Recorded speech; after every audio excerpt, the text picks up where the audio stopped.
오늘 하나님의 이름 12번째, 여호와는 나의 목자.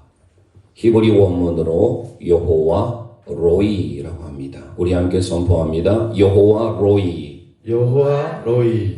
여호와라고 하는 하나님의 이름은 그 여호와 이름 한 분으로도 충분한 이름입니다. 출애굽기를 통하여서 나는 스스로 있는 자다. 예흐에 아셀 예흐에 I am who I am 이라고 하는 여호와라는 이름의 뜻은 No beginning, 하나님은 시작이 없으신, 태초부터 즉 영원전부터 계시는 분, 스스로 자존하시는 분입니다. 그리고 no need, 어떠한 것도 필요하지 않으신, 하나님께서는 모든 것을 다 완전하게 갖추고 계시는, 우리의 인생은 필요한 게 많잖아요. 그러나 우리가 믿는 하나님은 어떠한 것도 필요하지 않는 자족하신 하나님, no change, 변함이 없으신 하나님. 우리 인생은 조변석계, 아침에 먹은 마음이 저녁에 바뀌어집니다. 시시때때로 바뀌어진 우리 인생에 비하면 우리가 믿는 하나님은 어떤 하나님인지 저희들이 지난 시간 11번째까지 엘 그리고 여호와로 불려지는 이 하나님, 사실 하나님의 이름은 한부 들어도 족하지만 때에 맞게 우리의 필요를 아셔서 질병 가운데 있을 때는 여호와 라파의 하나님으로, 우리가 승리하기를 원할 때는 여호와 니시의 하나님으로, 의로운 삶을 살기를 원할 때는 여호와 메카디슈켐 하나님으로 나타나시지 않습니까? 오늘은 우리가 너무 잘 알고 있는 시편 23편, 시편 150편 가운데 시편의 진수라고 불리워지는 이 시편 23편은 찬송으로도 알려져 있고 또 많은 사람들이 익히 암송하고 읽기도 하는 말씀입니다. 이 시편 23편은 다윗이 정치적으로, 경제적으로 안정을 이루는 그의 노년의 시기에 기록했다라고 많은 학자들은 말합니다. 그래서 시편을 우리는 사랑하는데 무엇보다도 시편 23편은 여호와는 나의 목자시니, 여호와 로이, 히브리 원문에 목자다라는 말은 먹이다, 양육하다라는 의미의 라에서 왔습니다. 그게 나의 목자, 나를 먹이시고 나를 양육하시고 나의 친구가 되시는, 그래서 로이라고 말을 합니다. 우리 함께 다시금 선포합니다. 여호와 로이. 여호와 로이. 나의 목자이신 하나님. 시편 23편이 시편에 있어서의 진주, 어떤 분은 시편의 나이팅게일이라고 하는데, 우리가 너무 잘 알고 있는 여호와는 나의 목자, 여호와 로이의 하나님은 어떤 하나님이신가? 그 하나님은 오늘 우리는 목자와 양의 관계를 통하여서 살펴보려고 합니다. 먼저 우리는 양의 특성을 몇 가지를 생각해 보면, 양에게 있어서 목자는 절대적인 존재입니다. 많은 특징들이 있지만 크게 세 가지로 말씀을 들어보면, 양은 방향 감각이 없습니다. 시력도 어두워서 1m 앞을 채 보지 못하고 늘 밑에를 바라봅니다. 시야가 좁기 때문에 위험에 대처하는 능력이 떨어져요. 앞에서 양이 만약에 절벽으로 가면요, 대처 능력이 없어서 다 절벽 아래로 떨어져서 죽게 됩니다. 그렇기 때문에 목자가 없으면 안이 돼요. 그런데 또 그 양은 고집이 상당히 세요. 고집이 세니까 자기 멋대로 해요. 다른 동물들은요, 훈련을 해서 뭡니까? 동물 쇼 같은 게 보여줘요. 덩치 큰 코끼리도 코브라 같은 뱀도, 곰도, 심지어 호랑이도 훈련을 해서 서커스 같은 데에 보여줍니다. 여러분들 지금까지 살아오면서 양이 서커스에 등장한 거 보셨습니까? 못 보셨죠? 그 이유가 뭐냐? 고집이세요. 훈련이 안 된다는 거예요. 마지막 하나의 특징이 있는데 결정적인 거예요. 한번 엎혀지면 우리 같이 이렇게 눕거나 뒤집어지면 일어서지 못해요. 소와 같이 위가 4개가 있어가지고 스스로 소화를 하는데 엎어지면 목자가 일으켜주지 않으면 가스가 발생해서 결국 가스로 의해서 생명의 죽음의 위기까지 가게 됩니다. 그게 바로 양의 특징이에요. 곰곰이 생각해 보니까 저와 여러분이 꼭 양 같지 않습니까? 고집세고 내 멋대로 살길 원하고 목자 되신 하나님이 없으면 하루도 살아갈 수 없는 삶이 어쩌면 우리의 삶이 아닌가 생각되어집니다. 그래서 오늘 특별히 여호와 로이, 여호와는 나의 목자. 왜 하나님께서 우리의 목자가 되신지 다윗이 그의 정치적으로 평화를 이루는 마지막에 모든 것들을 구가하던 그 시기에 지었던 이 시가 많은 사람들에게 사랑을 받는지 오늘 말씀을 들음으로 여호와 로이, 여호와 목자 되신 하나님, 그 하나님의 보호와 인도함을 받는 제일령 가족들 되시기를 주님의 이름으로 축원드립니다. 그러면 목자이신 하나님, 여호와 로이의 하나님은 어떤 하나님인가? 먼저 우리 함께 선포합니다. 우리의 필요를 충분히 채워주시는 하나님이십니다. 우리의 필요를 충분히 채워주시는 하나님이십니다. 할렐루야. 나의 필요를 다하시고 그것도 넘치도록 풍족하게 채워주시는 하나님. 1절 말씀 우리 함께 선포합니다. 시작. 여호와는 나의 목자시니 내게 부족함이 없으리로다. 할렐루야. 믿습니까? 이 한 구절로 우리의 삶은 어쩌면 다 해결될 수가 있어요. 여호와는 나의 목자시니 내가 부족함이 없으리로다. 여호와 로이. 제가 좀 전에 말씀드렸잖아요. 라라고 하는 이 단어는 풀을 뜯기다, 먹이다, 사귀다, 양육하다 이런 의미를 다 담고 있어요. 주님은 우리를 먹이시고 친히 양육하시고 우리의 친구가 되셔서 우리의 삶에 부족함이 없도록 이끌어 주신다라는 거예요. 목자이신 하나님.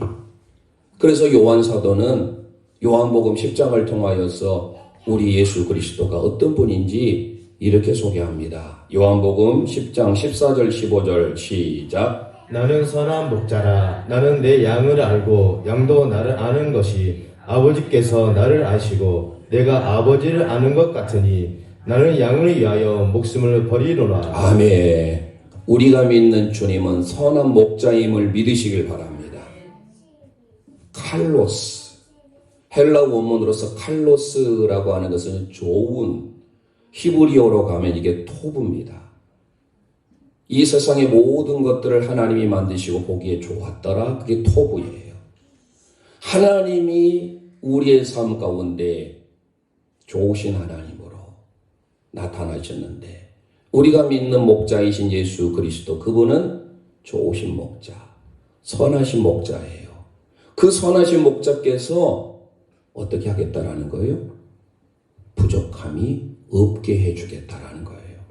이 부족하다라고 하는 히브리 원문에 하세르라는 단어를 쓰고 있는데요. 이 하세르라고 하는 단어는요, 빈곤하다, 궁핍하다, 모자라다라는 뜻이에요. 그런데 그 앞에가 없으리로다. 히브리 원문이 로라는 단어를 쓰고 있습니다. 이 로라고 하는 것은 영어로 표현하는 not. 이 not은 아니다라는 뜻이에요. 그런데 절대 아니다라는 뜻이 뭐예요? never. 아주 강한 그거 아니야 라고 하는 것도 부정인데 그것보다 더 강한 부정이 뭐예요? 네버예요. 절대 아니다.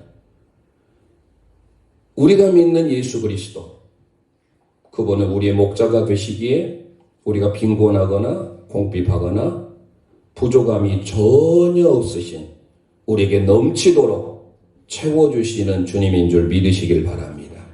그런데 이 모든 동사 단어들이 한 번으로 끝나는 것이 아니라 미완료형을 쓰고 있어요. 이건 뭐냐? 계속해서 쉬운 표현하자면 미래형으로 과거에도 하나님께서 우리에게 넘치도록 부정 없이 채워주신 하나님께서 지금도 앞으로도 넘치도록 채워주시겠다라는 의미예요.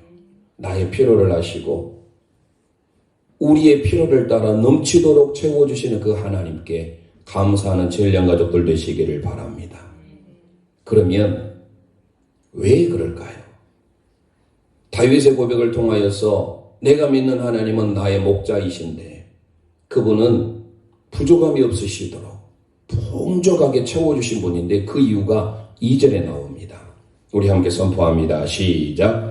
그가 나를 푸른 풀밭에 누이시며 쉴만한 물가로 인도하시는도다. 아멘. 왜 부족함이 없다고 고백합니까? 다윗은 나를 푸른 풀밭에 누이시기 때문에. 광야에서 풀은 구하기가 어렵습니다. 광야에서 그늘이 있다라는 것은요, 큰 복이에요.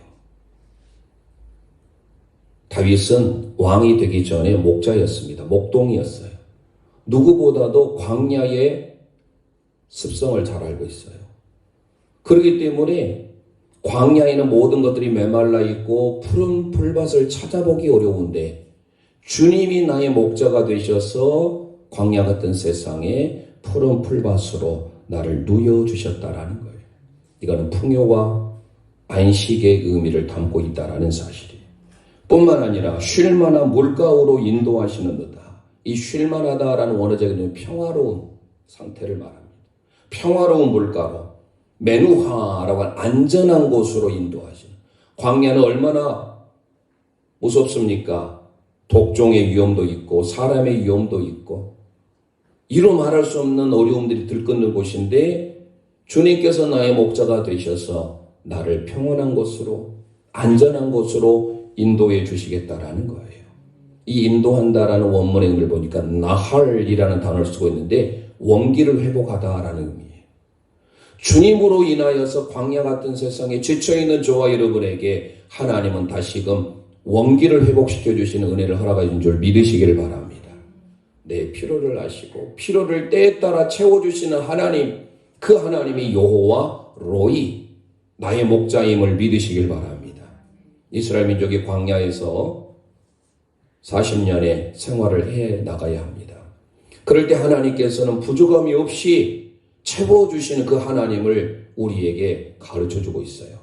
출애굽기 16장 18절 말씀 함께 선포합니다. 시작. 오멜로 되어 본즉 많이 거둔 자도 나음이 없고 적게 거둔 자도 부족함이 없이 각 사람은 먹을 만큼만 거두었더라. 할렐루야.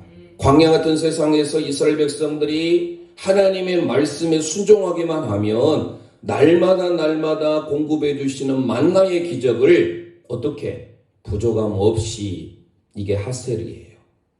넘치도록 풍족하게 채워주시는 그 하나님을 이스라엘 민족에게 허락한 줄 믿습니다. 뿐만 아니라 가나안에 들어가기 전에 그들에게 상기시켜 준 게 있어요. 모세의 유언의 말씀 신명기지요. 그 신명기 2장 7절에 이렇게 소개합니다. 시작. 내 하나님 여호와께서 내게 하는 모든 일에 내게 복을 주시고 내가 이 큰 광야에 두루 다님을 알고 내 하나님 여호와께서 이 40년 동안을 너와 함께 하셨으므로 내게 부족함이 없으니라 하시기로. 아멘. 40년 광야 생활을 통하여서 이스라엘 민족에게 하나님은 부족함이 없게 한 줄 믿으시기를 바랍니다. 이게 바로 그들이 가나안 땅, 젖과 꿀이 흐르는 가나안에 들어가는 소망의 근거가 된 거예요.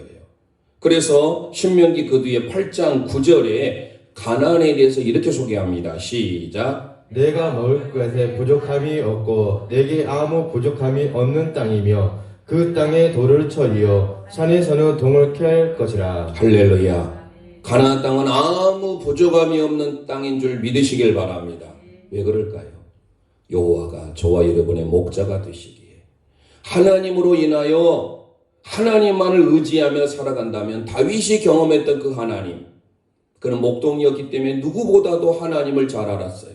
그래서 그가 고백할 때는 나의 목자이신 하나님 여호와 로이라고 외쳤던 거예요. 엘리야 선지자 시대에 사르밧 과부를 우리는 잘 알고 있어요. 한 번에 음식이 남아있을 그때에 한 번에 만들 수 있는 빵에 기름과 밀가루가 이제 전부예요. 엘리야 선지자가 그것으로 나에게 공개하라 라고 했을 때 사르밧 과부는 순종했어요. 그리할 때 어떤 기적이 일어납니까? 하나님의 말씀에 순종했던 사르밧 과부에게 열왕기상 17장 14절 말씀 선포합니다. 시작. 이스라엘의 하나님 여호와의 말씀이 나 여호와가 비를 지면에 내리는 날까지 그 통에 가루가 떨어지지 아니하고 그 병의 기름이 없어지지 아니하리라 하셨느니라. 할렐루야. 없어지지 아니하였느니라. 이게 바로 무슨 의미예요? 하세르. 하나님은 우리의 필요를 채워주시는, 여호와는 나의 목자시니 내가 부족함이 없으리로다. 이 한 단어에 우리의 모든 삶, 내가 어렵고 힘들어도 그 하나님 한 분만으로 충분하며 하나님으로 인하여 나는 부족함이 없는 상태를 경험하게 된다는 거예요. 저와 여러분들 이 시간 말씀을 듣잖아요. 이사야를 통하여서, 이사야는 성경의 축소판이에요. 신구약 성경의 66권이듯이 이사야가 66장으로 이루어졌습니다.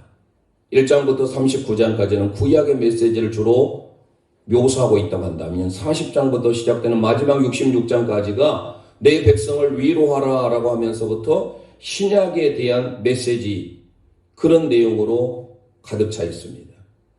특별히 하나님의 말씀을 사모하고 하나님의 말씀대로 살고자 하는 이스라엘 백성들에게 위로의 메시지를 선포하는 것이 이사야 51장인데, 그 51장에 보면 저와 여러분 같이 하나님의 말씀을 사모하고 말씀을 따르는 자에게 어떤 은혜를 주시는가 우리 함께 선포합니다. 이사야 51장 14절 시작. 결박된 포로가 속히 놓칠 것이니 죽지도 아니할 것이요 구덩이로 내려가지도 아니할 것이며 그의 양식이 부족하지도 아니하리라. 네, 그의 양식이 부족하지도 아니하리라. 우리가 믿는 하나님, 하나님의 말씀대로 살면 부족하지 아니하도록 넘치도록 채워주시는 하나님인 줄 믿습니다. 왜요? 우리 주님이 선한 목자로서 이 땅에 오셨을 때 왜 오셨는지에 대해서 요한복음을 기록한 사도 요한은 요한복음 10장 10절 하반절에 이렇게 소개합니다. 시작. 내가 온 것은 양으로 생명을 얻게 하고 더 풍성히 얻게 하려는 것이라. 아멘. 우리 주님이 오신 것은 양으로 생명을 얻게 할 뿐만 아니라 더 풍성한 삶을 주시기 위하여 오신 줄 믿습니다. 다윗의 이 고백이 시편 34편에 가보면 다시 나와요. 그런데 나중에 한번 시편 34편을 찾아보시면 그 표제어가, 히브리어 성경은요 표제어가 1절로 들어갑니다. 우리 개역 한글 성경이나 개역 개정 성경은 1절에 들어가지 않냐고 따로 위에 진한 글씨로 볼드체로 표제어 이렇게 써 있는데, 그 34편의 표제가 뭐냐면 다윗이 아비멜렉, 즉 블레셋 왕 아비멜렉 앞에서 미친 채 하다가 쫓겨난 시예요. 제목이. 그럼 여러분 어떻습니까? 그 상황이면 위기고 절망이고 낙심 아닙니까? 이럴 때 우리는 하나님을 원망하며 불평할 수도 있어요.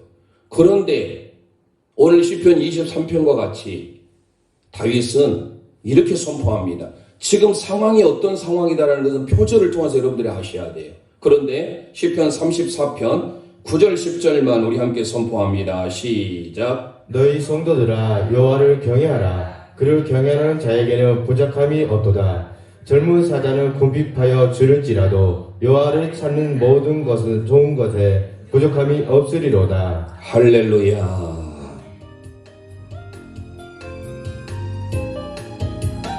선하신 목자, 선하신 목자, 날 사랑하는 분, 주 인도하는 곳 따라가. 주의 말씀을 나 듣기 위하여 주 인도하는 곳 가려네. 나를 부른 초장과 쉴만한 물가로 내 선하신 목자 날 인도해. 험한 산과 골짜기로 내가 다닐지라도 내 선하신 목자 날 인도해. 가슴에 손을 얹고 선하신 목자 날 사랑하는 분, 주 인도하는 곳 따라가. 주의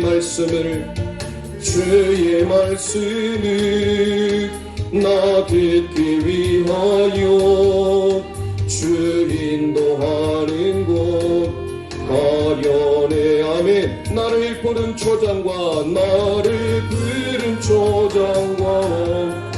쉴만한 물가로 내 선하신 목자 날 인도해. 험한 산과 골짜기로 내가 다닐지라도 내 선하신 목자 날 인도해. 나를 부른 초장과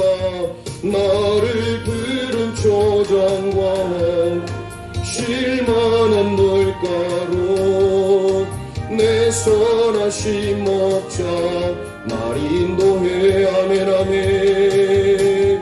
험한 산과 골짜기로 내가 다닐지라도 내 선하신 목자 날 인도해. 아멘. 하나님을 믿고 하나님을 경외하는 자에게 다윗이 고백한 바와 같이 부족함이 없는 줄 믿습니다. 하세르, 풍족하게 넘쳐주시는 그 하나님, 바로 그 하나님이 저와 여러분의 목자이세요. 여호와로이. 우리 두 번째 함께 선포합니다. 회복하게 하시고 인도하시는 하나님이십니다. 회복하게 하시고 인도하시는 하나님이십니다. 아멘. 오늘 본문 3절 우리 함께 선포합니다. 시작. 내 영혼을 소생시키시고 자기 이름을 위하여 의의 길로 인도하시는도다. 아멘. 내 영혼을 소생시키시고, 영혼이라고 하는 히브리 원문이 네페시입니다. 이 네페시는요, 영혼이라는 뜻도 있지만 생명이에요. 광야에서 생명을 지키는 것은 쉬운 일이 아니에요. 그런데 소생시키다라는 단어를 쓰고 있습니다. 되살아날 날생. 심폐소생 뭐죠? 심폐소생술. 영어로 CPR, 약자로 쓰죠. CPR. 그게 뭐예요? 심장이나 폐가 갑자기 정지했을 때 골든타임이잖아요. 심폐소생술을 해가지고 살아난 사람은 정말 이거는 극적인 사람이에요. 심폐소생술을 배우지 않은 사람이 내 옆에서 갑자기 심장과 폐가 멈췄는데 119에 전화를 했는데 오는 시간이 10분이 걸려요. 그 사이에 이미 천국 가십니다. 그래서 어때요? 요즘에 심폐소생술 교육을 많이 받잖아요. 몇 해 전에 광주에서 가까운 방림동인가요? 아버지가 갑자기 폐가 멈췄어요. 그럴 때 5학년짜리 초등학생이 학교에서 심폐소생술을 받았던 기억이 나서 그걸로 해가지고 아버지가 살아났잖아요. 심폐소생술은 죽어가는 사람을 살리우는 거예요. 내 영혼을 소생시킨다라는 표현을 쓰고 있는데 이 소생시킨다는 원문이 뭐냐면 슈브라는 단어입니다. 이 슈브가 대표적으로 잘못된 길을 되돌아오고 회개한다라는 의미를 담고 있어요. 원래는 헬라어로 메타노예요. 서울을 가야 되는데 그러면 여기에서 정읍을 거쳐서 내지는 서해안 고속도로를 타서 군산 쪽으로 가야 되는데 저 밑에 부산 쪽으로 가면 빨리 유턴을 해야 되죠.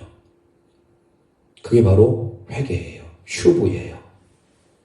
여기에서 이 슈브라는 단어를 쓰고 있는데 또 하나의 의미가 뭐냐? 회복하다. 다시 새롭게 하다라는 의미를 가지고 있어요. 목자이신 하나님께서 저와 여러분을 다시 살게 해주시는, 회복시켜주시는 하나님인 줄 믿으시길 바랍니다. 내 영혼을 소생시키시고 그리고 우리를 의의 길로 인도하시는 하나님, 제데크. 이제 하나하나 설명을 해드릴 건데요. 우리가 믿는 여호와 로이, 나의 목자이신 하나님, 그 하나님은 어떤 하나님인가? 우리의 삶의 모든 것들이 숨이 멎을 듯한 심폐소생을 받을 그 상황 가운데 있다고 했을 때 나의 목자이신 하나님은 우리를 회복시켜 주시고 의의 길로 인도하시는 목자다라는 사실이에요. 자, 시편 42편 5절 말씀을 선포해 보겠습니다. 시작. 내 영혼아, 내가 어찌하여 낙심하며 어찌하여 내 속에서 불안해하는가? 너는 하나님께 소망을 두라. 그가 나타나 도우심으로 말미암아 내가 여전히 찬송하리로다. 아멘. 시편의 기자가 내 영혼아, 내가 왜 낙심하느냐? 소성의 반대가 뭐일까요? 낙심이에요. 절망이에요. 낭망이에요. 우리의 영혼이 왜 낙심하고 절망하고 낙담합니까? 이거를 영어로 depression. 요즘에 우울증 환자들이 많이 발생되고 있잖아요. 우리의 육신의 우울뿐만 아니라 우리의 영혼까지 낭망하며 절망하며 낙심합니다. 시편의 기자가 시편 42편을 통하여서 5절에도 그랬지만 그 뒤에 11절에 43편에도 계속해서 그는 왜 낙심하느냐? 그러면 우리가 소생해야 되잖아요. 다시 살아나야 되잖아요. 회복해야 되잖아요. 그 회복의 길을 고라자서는 너는 하나님께 소망을 두라. 하나님을 찬송하라 라고 소개합니다. 소두에 말씀드린 바와 같이 양은 어떤 이유인 구덩이에 빠졌든지 잘못해서 발을 헛디뎌서 양은 몸집은 거대하잖아요. 다리는 가늘어요. 그러니까 비탈진 걸 내려다가 둥글둥글 굴러갈 수가 있어요. 바로 일어서면 다행인데 만약에 등으로 넘어지면 스스로 못 일어나요. 그러게 되면 시간 문제예요. 양도 골든타임이에요. 이제 위에 가스가 차오르면 금방 죽어요. 절망스러운 상태지요. 낙심할 수밖에 없지요. 그럴 때 목자가 나타나야 돼요. 저와 여러분의 삶의 절망의 순간에 하나님은 우리에게 그 절망의 구덩이에 있을 때 빠져있는 양을 구원해주는 목자와 같이 절망에 빠져있는 저와 여러분을 주님께서는 구원하시기를 원한 줄 믿으시길 바랍니다. 그래서 다윗이 시편 40편에 이 구덩이에 빠지려고 하는 위기의 순간이 있었던 것을 이렇게 고백합니다. 시작. 나를 기가 막힐 웅덩이와 수렁에서 끌어올리시고 내 발을 반석 위에 두사 내 걸음을 견고하게 하셨도다. 아멘. 다윗은 고백합니다. 나를 기가 막힐 웅덩이. 우리가 때때로 그런 말씀, 야, 기가 막히다. 기가 막히면 어떻게 될까요? 죽지요. 영어에서는 이 기가 막힐 웅덩이를 몇 가지로 번역하고 있더라고요. 제가 보니까. KJV 성경에서 봤더니 킹 제임스 버전이죠. A horrible pit. horrible. 끔찍끔찍한 무서운 pit. PIT 구덩이에요. RSV 성경에서는 The Desolate Pit. 절망의 구덩이. 우리가 많이 보는 NIV 성경. The Slime Pit. 요새 슬라임 얘들이 많이 미끈미끈한 그 미끈미끈한 의미를 가지고 있어요. The Slime Pit. 끈적끈적한 미끈미끈한 구덩이. 늪 여러분 아시잖아요. 한번 빠지면 나오기 어려운. 어쩌면 요셉이 그런 구덩이에 던져주게 됐어요. 여러분이 요셉이었다고 한다면 어느 누군가 구해주지 않으면 거기에서 굶주려서 죽어야 돼요. 양의 입장에 있어서는 조그만 구덩이에도 그가 등 쪽으로 누워있으면 일어서지 못해요. 저와 여러분이 혹시 다윗과 같은 절망의 깊은 구덩이 있습니까? 기가 막힐 구덩이 있습니까? 그곳에 있다 할지라도 우리의 목자이신 하나님은 우리를 건져주신 줄 믿으시길 바랍니다. 회복시켜주시는 휴구의 하나님. 사사였던 삼손이 블레셋을 치게 됩니다. 하나님을 모욕하는 그 삼손. 참을 수가 없었어요. 블레셋이 하나님을 모욕하니까 이 블레셋이 나귀 턱뼈 하나로 블레셋 사람 1,000명을 죽여요. 야, 이런 용사가 어디 있습니까? 기뽀로 하일이죠. 정말로 대단한. 그런데 얼마나 힘이 들었던지 목이 말라요. 그 나귀의 턱뼈라는 뜻이 라맛 레히라는 곳인데 그곳에서 그가 이제 힘이 다해서 진해서 쓰러져갈 그 위기에 사사기 15장 19절 우리 함께 선포해 봅니다. 시작. 하나님이 네이에서 한 묵묵한 곳을 떠뜨리시니 거기서 물이 솟아나온지라 삼손이 그것을 마시고 정신이 회복되어 소생하니 그러므로 그 샘 이름을 에나하고레라 불렀으며 그 샘이 오늘까지 네이에 있더라. 할렐루야. 하나님께서 힘들어하고 있는 이 삼손을 다시 회복하게 하는 휴부라는 단어를 쓰고 있어요. 회복하여서 소생하게 되었더라. 누가? 하나님께서. 라말 레히에서 나귀의 턱뼈로 1,000명을 죽였는데 이제 기운이 지나여서 죽음의 위기에 있는 삼손에게 하나님께서 레히에 물을 나오게 하시더니 그곳에서 다시금 회복되어 휴부 소생케 되는 그 삼손을 우리는 보게 됩니다. 아무리 강한 삼손이라 할지라도 하나님이 도와주지 않으면 그는 죽음의 위기를 극복할 수 없었을 거예요. 그래서 그곳의 이름의 샘을 뭐라고 그래요? 엔 핫고레. 엔 우물 핫고레. 가라 부르짖다. 부르짖는 자의 샘이다. 얼마나 하나님 앞에 그가 부르짖었을까요? 하나님 저 살려주세요. 저 지금 죽게 됐어요. 그럴 때 하나님께서 물을 나게 하셔서 삼손을 회복시켜주고 소생케 해준 줄 믿으시길 바랍니다. 저와 여러분들에게로 이 에나꼬레의 기적이 있기를 주님의 이름으로 축원드립니다. 에스겔의 선지자를 통하여서 하나님은 환상을 보여주잖아요. 에스겔 37장에 가보면 뼈들이 다 말라있는 환상이에요. 여러분들 뼈가 부러져도 세월이 지나야 그 뼈가 다시 붙어요. 살아있다라는 증거예요. 그런데 뼈가 말라있어요. 그 뼈가 다 널브러져 있어요. 살아날 수 있을까요? 전혀 소망이 없어요. 이거는 낫의 의미가 아니라 네버예요. 히브리 원문으로 로예요. 로. 그런 마른 뼈의 환상 가운데 하나님께서 하나님의 말씀이 들어가고 여호와의 생기 루하그가 들어갈 때 어떻게 됩니까? 다시 소생케 되는 살아나는 역사가 있는 줄 믿으시길 바랍니다. 마가복음 5장에 가보면 회당장 야이로의 딸이 죽게 됐어요.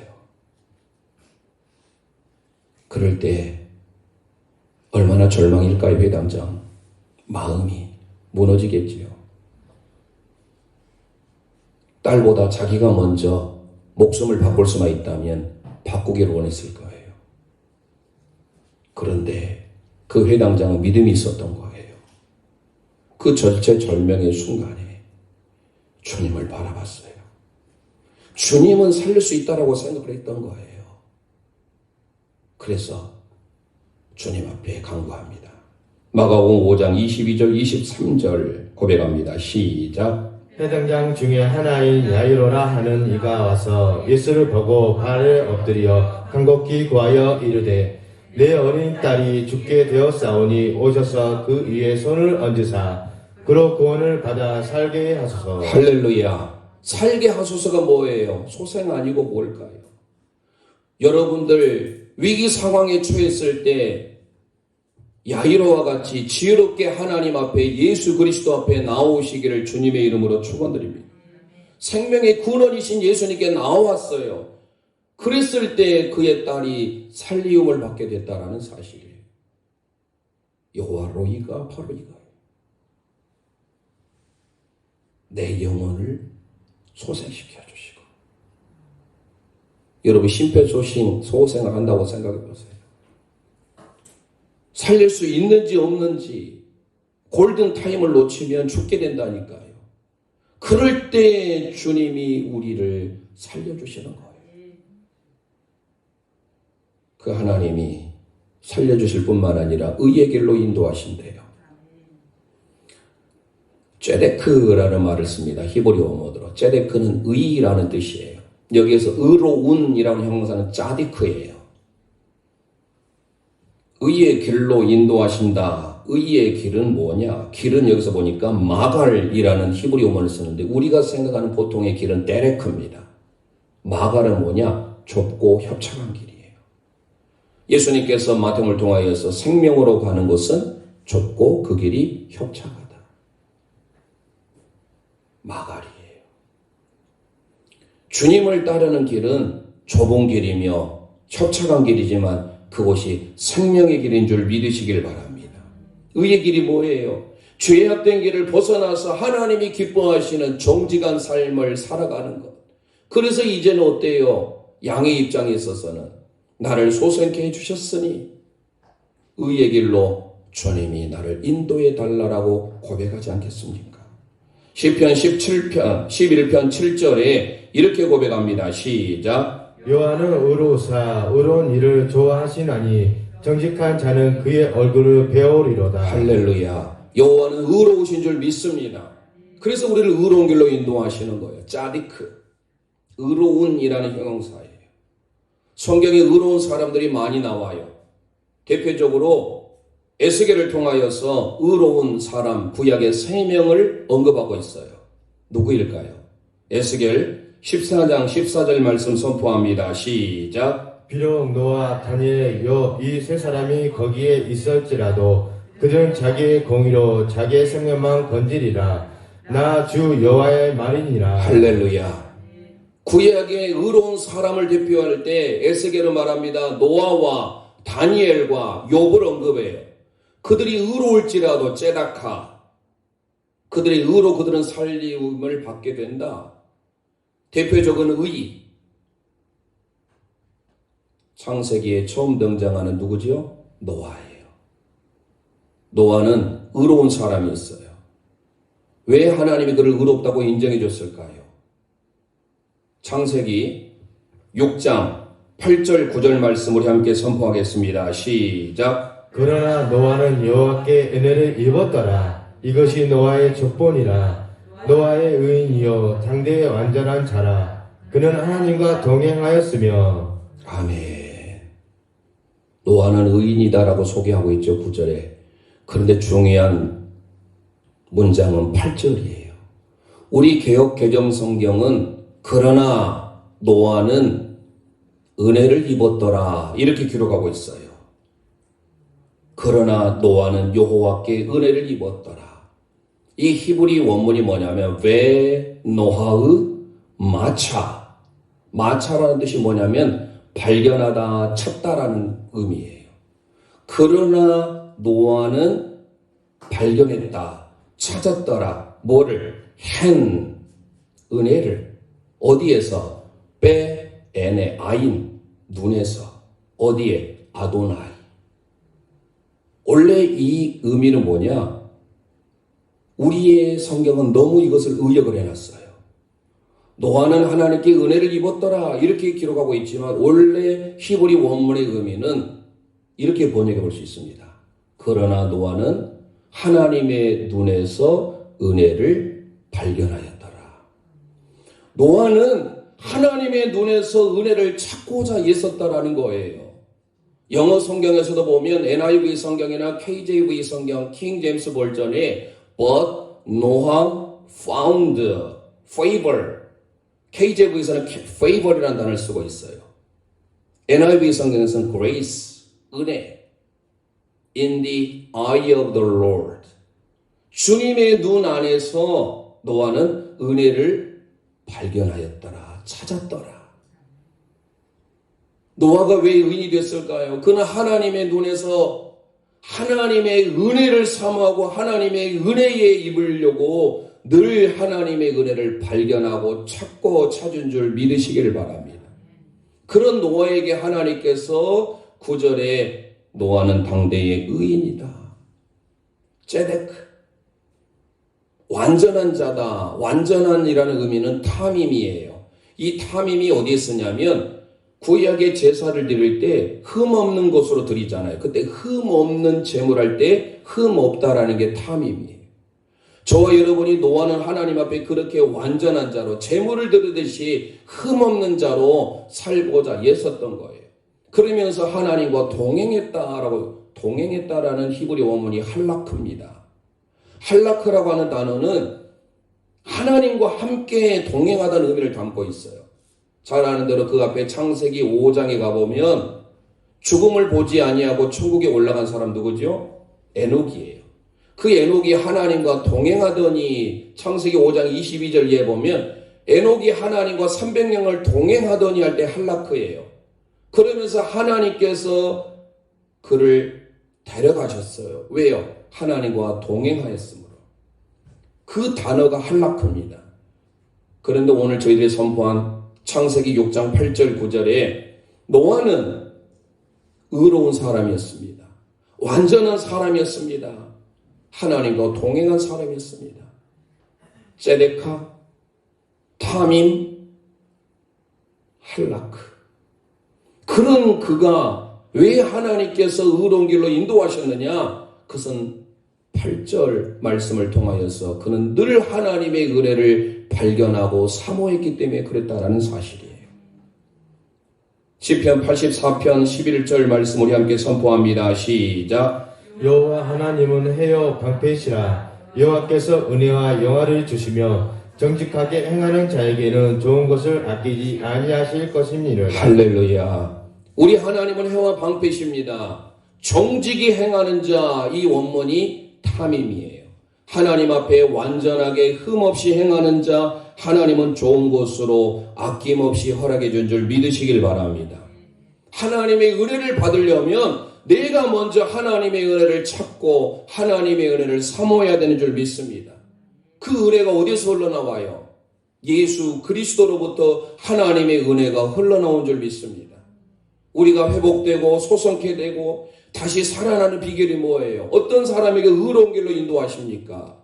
광야 같은 삶 속에서 우리는 양과 같이 버려진 존재로 살 수밖에 없어요. 그런 우리를 목자이신 예수님께서 우리를 찾아오셔서 우리를 다시 회복시켜 주시고 그리스도 안에서 있으면 새로운 피조물로서 다시 살려주시고 하나님의 복된 의의 길로 인도하신 줄 믿으시기를 바랍니다.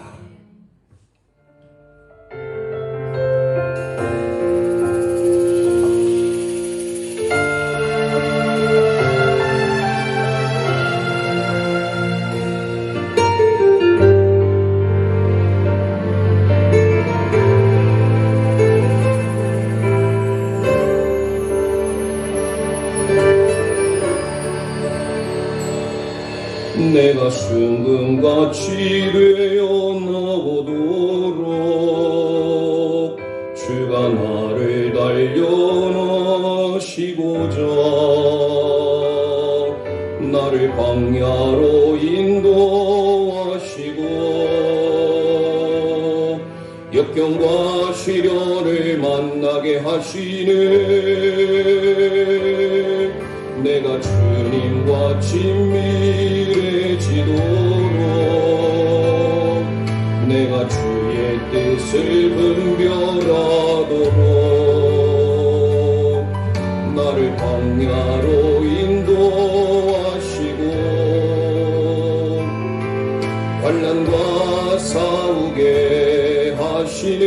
가슴에 손을 얹고 내가 지금 어려운 일을 할지라도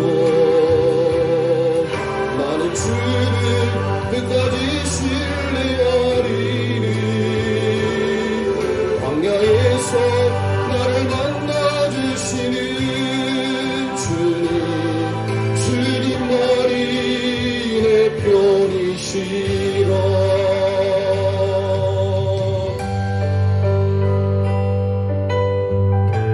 광야 같은 세상에서 양들과 같은 우리의 삶이 이리저리 방황할 때 우리의 목자이신 주님께서 우리를 찾아오셔서 우리를 다시 회복시켜 주시고 의의 길로 인도하시는 줄 믿습니다. 우리의 목자이신 주님을 바라는 마음으로 내가 주님과 친밀해지도록 내가 주의 뜻을 분별하도록 나를 광야로 인도하시고 환난과 싸우게 하시네. 내가 지금 어려운 날지라도 나는 주를 끝까지 신뢰하리니 광야에서 나를 만나주시는 주님 말이 내 편이시라. 내가 지금 어려운 날일지라도 나는 주를 끝까지 신뢰하리니 광야에서 나를 만나주시는 주님 말이 내 편이시라. 내가 지금 어려운 날일지라도 나는 주를 끝까지 신뢰하리니 광야에서 나를 만나주시는 주님 말이 내 편이시라. 주님 말이 내 편이시라.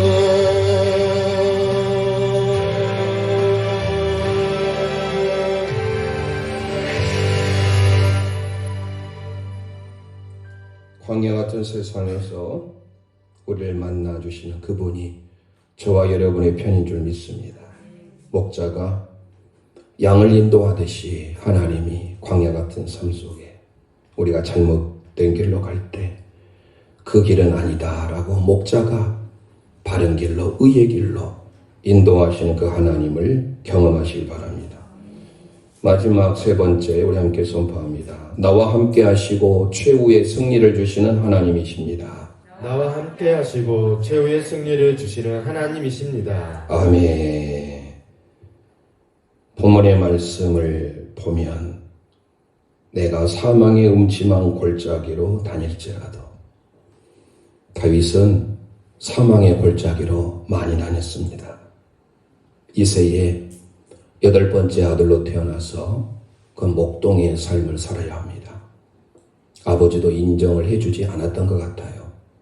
그의 형들은 나라의 부름을 입어서 귀하게 쓰임을 받는데 한편으로 봤을 때는 아버지의 사랑을 독차지할 수도 있겠지만 그는 목동의 일을 해야만 했습니다. 최소한도 10대, 16살 때까지는 그가 전쟁에 나가기 전까지 지난 11번째 시간 만군의 여호와 제바오트 사무엘상 17장의 말씀 그가 골리앗 앞에 나가기 전까지는 그런 삶을 살았습니다.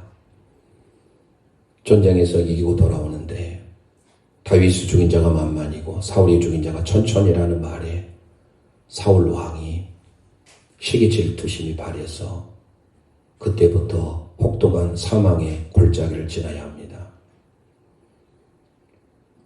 창에 두 번 죽을 뻔한 위기를 겪었습니다. 아무리 잘못된 왕이지만 하나님이 기름 부어 세움을 했다고 그는 왕에게 대적하지 아니하고 블레셋 땅인 가드까지 도망합니다. 그곳에서 그는 침을 질질 흘리며 미친 척까지 합니다. 그 시가 아까 말씀드린 시편 34편이에요. 심지어 황무지인 곳까지 도망가고 자기의 세 번째 아들 압살롬이 반역을 하다 보니까 기드론 시내까지도 그는 도망가야 될 어려움에 빠집니다. 다윗의 입장에서 보면 정말로 어려움이 끝이 없었어요. 사망의 음침한 골짜기였습니다. 그때마다 하나님은 다윗의 목자가 되어주셨다는 사실이에요. 사망의 음침한 골짜기 있다 할지라도 중요한 사실은 뭐예요? 주께서 나와 함께 하심이라. 임마드. 어려움이 있습니까? 사망의 골짜기, 광야 같은 삶이 있습니까? 그때 주님은 저와 여러분과 함께한 줄 믿으시길 바랍니다. 아들을 낳으리니 이름을 예수라 하라. 마태복음 1장이 예수님의 족보가 나오면서 예수님에 대한 내용들이 기록됩니다. 예수님의 뜻은 자기 백성을 죄의 죄에서 구원할 자라고 선포하면서 마태복음 1장 23절에 이렇게 소개합니다. 시작. 보라 처자가 잉태하여 아들을 낳을 것이요 그의 이름은 임마누엘이라 하리라 하셨으니 이를 번역한즉 하나님이 우리와 함께 계시다 함이라. 아멘. 예수님이 이 땅에 오신 목적이 뭐예요? 임마누엘로 나와 함께 하시기 위하여 오신 줄 믿으시길 바랍니다. 그 예수님께서 공생애 동안 계속 함께 하시고 마지막 승천하시기 전에 마태복음 28장 20절을 통하여서 이렇게 말씀합니다. 시작. 내가 너희에게 분부한 모든 것을 가르쳐 지키게 하라. 볼지어다 내가 세상 끝날까지 너희와 항상 함께 있으리라 하시니라. 할렐루야. 세상 끝날까지 너희와 항상 함께 있으리라. 임마드. 사망의 음침한 골짜기 있다 할지라도 하나님은 저와 여러분과 함께한 줄 믿습니다. 그래서 주의 지팡이와 막대기가 함께해요. 막대기는 무기용이에요. 호신용이에요. 적의 공격으로부터 맹수로부터 지난 시간에 사무엘상 17장에 골리앗 앞에 나가기 전에 목동으로서 이를 그가 말해주잖아요. 양들을 공격할 때 제가 막대기로 돌로써 거뜬히 이긴 것처럼 하나님께서 나와 함께 하실 것입니다. 그를 알고 있었어요, 다윗은. 그래서 목자로서, 목동으로서 그의 삶을 고백합니다. 아무런 외부적인 어려움이 와도 막대기로 보호해주는 거예요. 그 막대기가 뭐예요? 말씀의 막대기. 존경이라고 하는 캐논이 뭡니까? 막대자예요. 사망의 음침한 골짜기를 지날 때 양들에게는 막대기가 필요하듯이 광야 같은 세상에 저와 여러분에게는 하나님의 말씀의 막대기가 필요한 줄 믿으시길 바랍니다. 지팡이가 필요해요. 양이 구덩이에 빠지거나 건져야 될 위기에 있을 때 지팡이로 끌어내야 돼요. 지팡이는 보호의 상징이에요. 하나님께서 저와 여러분을 철저히 막대기로 지팡이로 보호해 주시겠다라는 거예요. 이 땅에 살아가는 동안 주님의 막대기 캐논 하나님의 말씀의 인도함을 받기를 원합니다.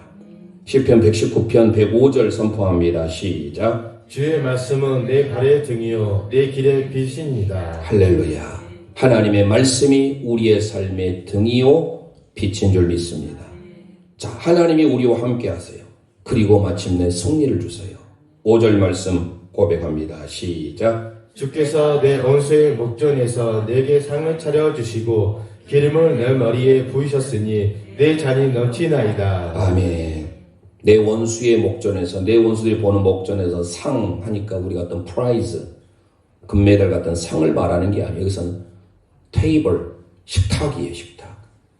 원수의 목전에서 진설 축복의 잔치상을 차려주시는 거예요. 그리고 기름을 내 머리에 부으셨으니 기름을 부음받은 자는 뭡니까? 구약에서 왕과 선지자와 제사장 아닙니까? 하나님이 특별히 다윗을 그렇게 존귀하게 만들어 주셨다라는 거예요. 진정한 승리는 다윗에게 있는 것이 아니라 목자이신 여호와 로이의 하나님으로 그가 승리한 줄 믿으시기를 바랍니다. 내 잔이 넘치나이다. 그 하나님의 은혜를 말로 다 할 수가 없어요. 함께 하시는 하나님께서 언제나 승리케 하시는, 우리가 넘어지고 거꾸름뜨림을 당한 것 같지만 마침내 여호와 로이의 하나님 우리를 승리케 하신 줄 믿으시길 바랍니다. 바울 사도의 신앙의 고백을 통하여 디모데후서 4장 7절 8절 우리 함께 선포합니다. 시작. 나는 선한 싸움을 싸우고 나의 달려갈 길을 마치고 믿음을 지켰으니 이제 후로는 나를 위하여 의의 멸관이 예배되었으므로 주 곧 의로우신 재판장이 그 날에 내게 주실 것이며 내게만 아니라 주의 나타나심을 사모하는 모든 자에게도. 아멘. 바울 사도는 마지막 나는 선한 싸움을 싸웠대요. 저와 여러분이 바울 사도와 같은 고백이 있길 원합니다. 그런데 그 뒤에 구절에 디모데후서 4장 좀 전에 7절 8절이었는데요. 18절 말씀에 이렇게 고백합니다. 시작. 주께서 나를 모든 악한 일에서 건져내시고 또 그의 천국에 들어가도록 구원하시리니 그에게 영광이 세세 무궁토록 있을지어다. 아멘. 할렐루야. 주님은 마침내 우리를 악한 모든 것에서 건져주시는 줄 믿으시길 바랍니다. 승리케 하시는 하나님. 그래서 그 하나님으로 인하여 그가 이렇게 마지막 고백합니다. 6절 말씀 고백합니다. 시작. 내 평생의 선하심과 인자하심이 반드시 나를 따르리니 내가 여호와의 집에 영원히 살리로다. 할렐루야. 나의 평생에 선하심, 도부, 인자하심, 헤세드. 헤세드의 모든 게 다 들어가 있어요. 하나님의 인애, 긍휼, 자비. 다윗이 목동으로서 겪었던, 그래서 그의 말년에 그 정치적으로 이제 더 이상 어려움이 없을 그 안정한 시기에 이런 목가적인 시편의 진수와 같은 이 시편 23편이 나올 수 있었다라는 사실이에요. 내 평생의 선하심과 인자하심이 반드시 나를 따르리니 내가 여호와의 집에 영원히 살리로다. 이 고백이 저와 여러분의 고백이 되시기를 주님의 이름으로 축원드립니다. 우리가 믿는 여호와 하나님, 여호와 로이, 그분은 우리의 선한 목자이실 줄 믿습니다. 오직 신 목자 영원이시는 곳 그늘진 바위여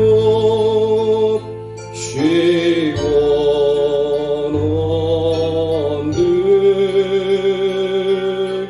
나 어찌 떠나서 양떼를 버리고 위태한 곳 위태한 곳을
이 시간 우리 합심하여 기도하기를 원합니다.